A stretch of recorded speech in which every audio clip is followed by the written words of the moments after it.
नाज़रीन बाबरू वेझो सिंध पंजाब सरहदी इलाइक़े जे कचे में पुलिस रेंजर्स जो 5 ॾींहं गॾियल ऑपरेशन जारी आहे। कार्रवाई दौरान ड्रोन हमले दौरान 4 ॾोहारी मारिजी विया आहिनि।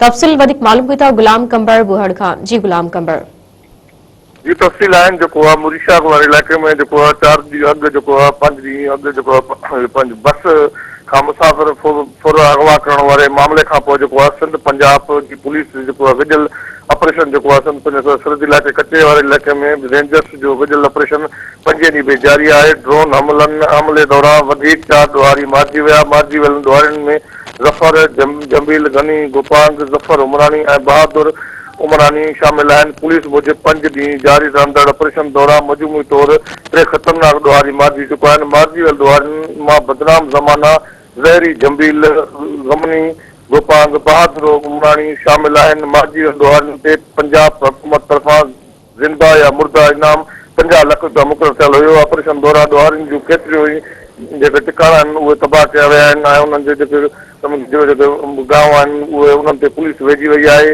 ऐं पुलिस दावा कई आहे त रहीमयार खां कचे जे वारे इलाइक़े मां 3 ॾोहारियुनि ख़िलाफ़ पुलिस रेंजर्स जो गॾियल ऑपरेशन आख़िरी ताईं जारी रहंदो।